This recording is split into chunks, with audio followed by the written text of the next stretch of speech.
Okay, so last week we tried to bring former trooper Robert LeMay on the show, had technical issues, and I'm pre-recording this interview with him right now, just so we can do away with all those issues. But Trooper Robert LeMay, you might remember, you probably saw his video where he signed off for the last time as a Washington State Trooper and told Jay Inslee he could kiss his ass. So with me right now is former Trooper Robert LeMay. Hello, Robert. How you doing? Pretty good, sir. Thank you. Thank you for coming on the show. Sorry about all the technical difficulties we had last time, but it is what it is, right? Oh, that's it. Yeah. Technology is great when it works and not so great when it doesn't. Yes, sir. So tell everybody about you. What have you been doing for a career? How long were you a Washington State Trooper? All that good stuff. Okay, well, I've been with the patrol, or was with the patrol, 22 and a half years. Part of my duties with the State Patrol, I was actually a drug recognitions expert instructor. I actually taught the instructor schools. A collision reconstructionist. I taught at our State Patrol Academy. My specialty was actually heavy vehicle reconstruction. I'm only probably a handful of people in the state that would do that. Also taught at CJTC and a bunch of other colleges in regards to collision investigations. I actually started a mental health program involving de-escalation and actually mental health for both sides for the officer. As you all know, a lot of our jobs, we really don't get any closure.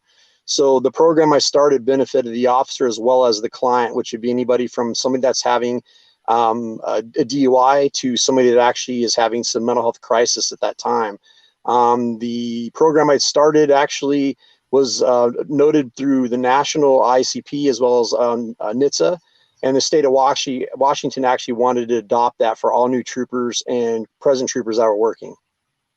So since then, I got fired, and basically all those programs went with me. The mental health program that the state wants, they can have it, but it's going to cost them. I actually privatized it now. So if they're willing to do that, if any of those people are listening, I'll still do it for you. But there's no vaccine that's going to be involved, which I understand they just allowed an exemption for tow drivers. So the law that came out that said everybody that contract with the state of Washington, I guess tow drivers are exempt from that now. So anyways, that's another story for another day. Currently, I've been doing some off-duty employment, if you will. So I've been doing some traffic control, private security details. Just trying to see where I can land my feet, but keep my family fed. So 22 and a half years, you said, right? Yes, sir. As a Washington State Trooper. And for the last 2 years, have you've been out in the public working, saving people, doing your duties in the state as a trooper? Yes, sir. We spent 18 to 19 months prior to all this where we had to wear vaccine or masks and things of that nature, doing our job just like we regularly would. The only restrictions we had are these laws that Inslee's actually in place, which actually has put made it very difficult for us to do our job, and you all know about that. So, but yeah, we've just been doing the job. Yeah, it's pretty amazing that, through all of this, nurses, doctors, everybody in healthcare profession, everybody in the first responders, ambulance drivers, medics, police officers, troopers, been out doing their job, for the last 2 years through all of this, even when nobody knew what was going on, but knew that it was very serious. And now all of a sudden, you're not non-essential anymore.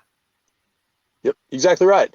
Just to the flip of a pen, and which breaks me down to the belief system in regards to these mandates. It's all political. I mean, I'm not saying there isn't such a thing as COVID. There very much is, but our biggest push for myself and the other employees that were fired is that you should have freedom to choose. You know as well as I do, if somebody sticks you with a syringe when you're wrestling with them on the ground and they have HIV, there's no legal ramification for that. They do not have to tell you they have HIV. But in this case, with this COVID situation, we have to open up all our medical records to our employers, even to the point of myself putting in for a religious exemption. They're questioning about your faith now. They want to know about how long you've been in the church. And some entities within the state, I guess their employers were actually wanted to actually talk with their pastors. How long have you been in this church? What are the qualifications? So on and so forth. So this very much isn't a vaccine thing. This is a mandate thing through Jay Inslee. And it has turned very political. I mean, if you go to states like Florida, South Dakota, Texas, I mean, it's nothing like this.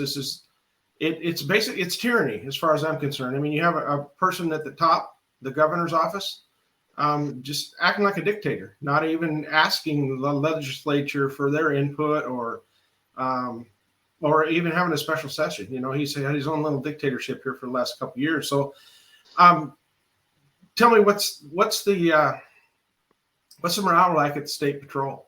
I mean, right before you left, what were things like?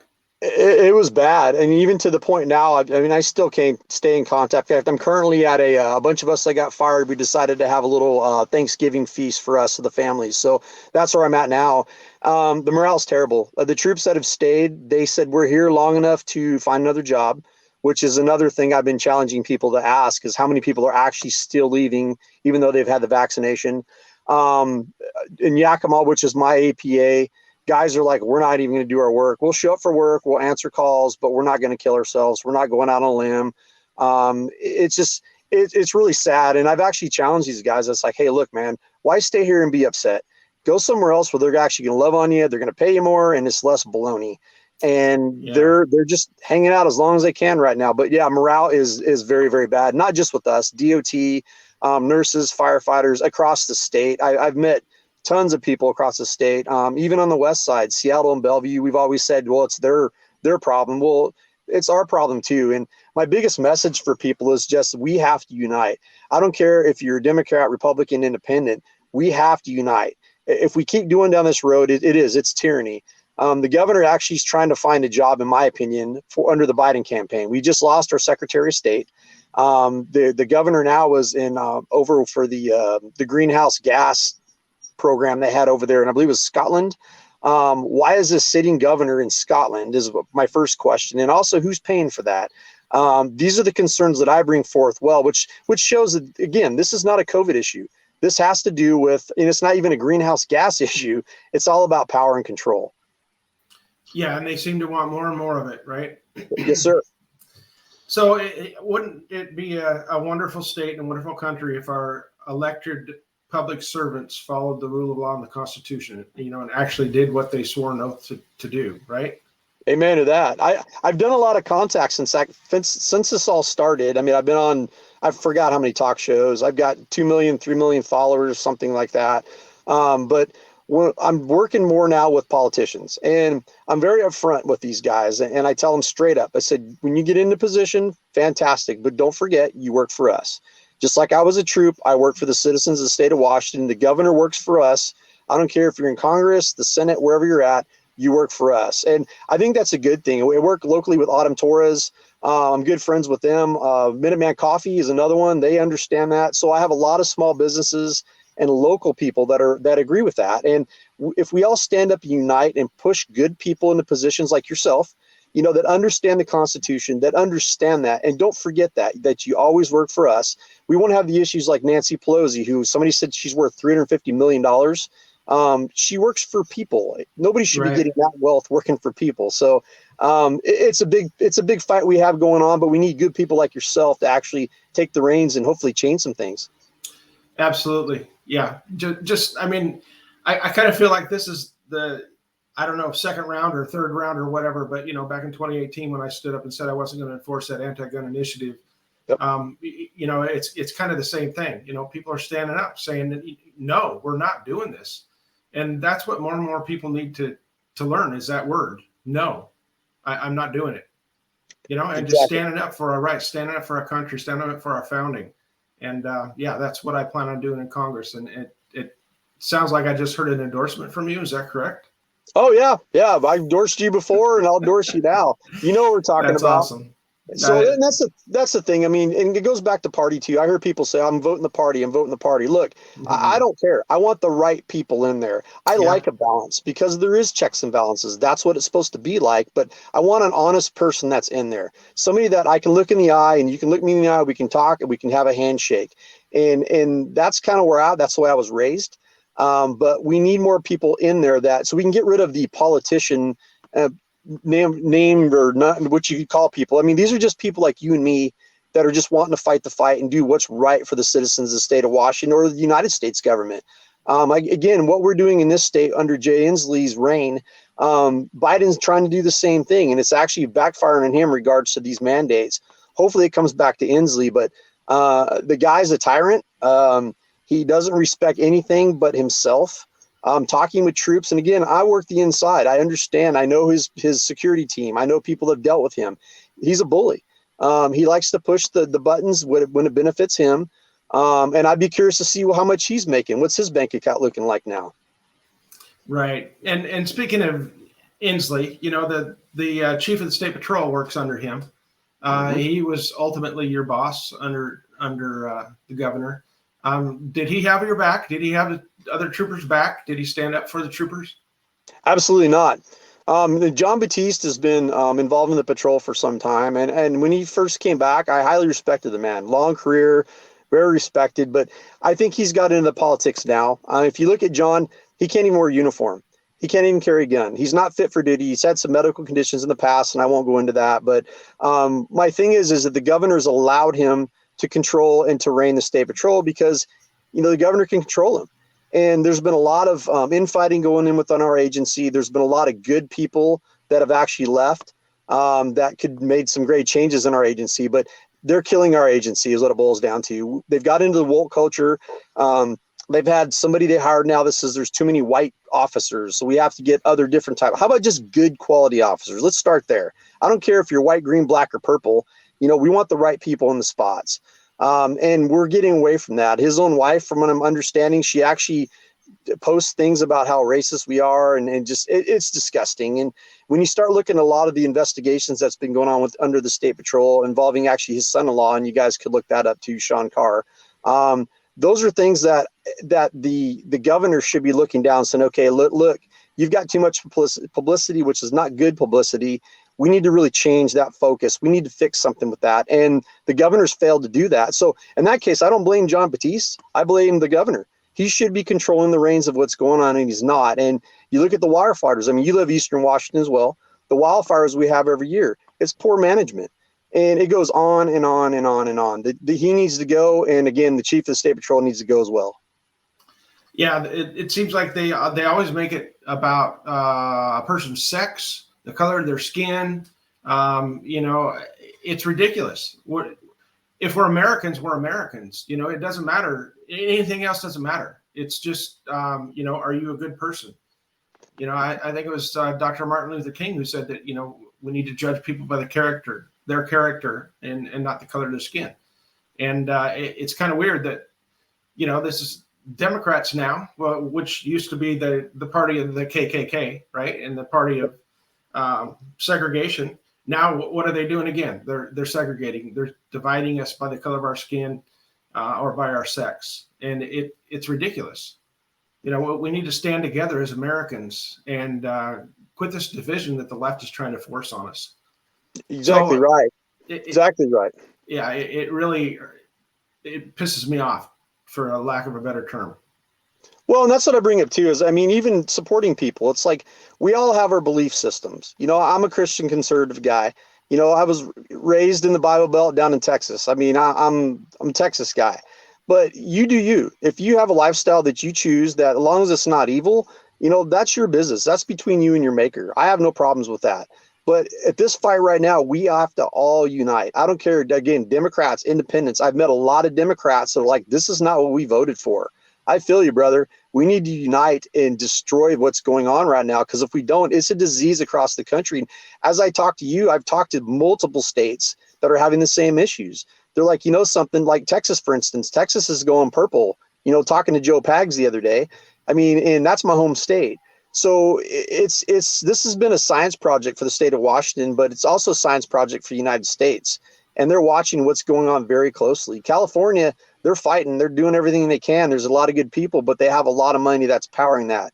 Washington, kind of the same thing. But if we were to unite on the West Coast, it's getting so insane, Loren, that I'm trying to sell a 3-horse trailer. I've had 169,000 looks on my horse trailer. Okay, it's simple slant load horse trailer. There's a lady I talked to just today who wants to buy it cash. She goes, because we're moving to Florida. We're moving from Wenatchee to Florida. Hundreds and thousands of people are doing that. You can't find a travel trailer in the state of Washington to move across the state right now. People are leaving that much. So that should be a clue for your governors of all your Western states. I mean, you're destroying this country and destroying these states. Well, to me, it seems like they're doing it on purpose. None of this is Yes. happening by accident. I've had a lot of people, they'll talk about what's going on, what the president's doing or what the governor's doing. It's like these Democrats are stupid, but no, they're not. They're not stupid. They aren't doing these things because they're ignorant or because they're stupid. They're doing these things because that's what they want to do. They want to tear down this state. They want to tear down this country. So like Joe Biden says, we can build back better. But build back better to him means socialism, Marxism. Yes. Yes. And I got to tell you too, there's a bright side to this too, is I've never met so many people now that are understanding and reading their Constitution. Absolutely. They're actually getting involved in politics and understanding parties and holding people accountable. I think that's a good thing. And, the good Lord put us here for a reason, and he put me in this fight for a reason. I think that's what it is as well, is that we wake up, we find a base system. Me, it's God. Whatever it is that's your base system, find it. Stay true to your belief systems and raise your kids up, because we're doing this for our kids as well. But at the end of the day, I mean, it's in the Lord's hands. It's going to be successful. I know that. It's just it's going to be a rocky road for a bit, folks. But we have to stand up, unite, and we have to fight. Our lives our lives have to have that. Sorry, my mouth's not working. Absolutely, yeah. We can't give up, because. As dire as things seem sometimes, you can't have the sunshine without the rain. And, Jesus himself kicked over a few tables in his time. Amen. So we need to stand up and we need to fight. So do you have, you said you had some work, you got prospects coming down the road, possibly, do you need help? I know you're currently unemployed, but you're doing okay. How's the family? We're doing good. Like I said, there's a couple law enforcement officers that are retired that started their own security firms. And Puget Sound Executive Services is one of them. He was a troop. And then Seattle's Finest, who was a Seattle officer. They both, give me jobs. So I'm good to go. We're good right now. We've had no less of job offers. It's been phenomenal. The problem is I tell these guys is I'm such a focal point right now. If I get into your PD or into your city, it's going to draw the focus towards your city. And a lot of guys are like, oh yeah, we didn't think about that. So right now my place is here. We've asked God, where do you want us to go? Show us. And here's where it's at. I'm working with a gentleman from my church who actually did a lot of Hollywood type of scheduling and things like that, which is completely new to me. So he's going to help me with the scheduling. I have a lot of campaigns that I'm actually helping out with here coming up pretty quick. Hopefully successful ones in King County.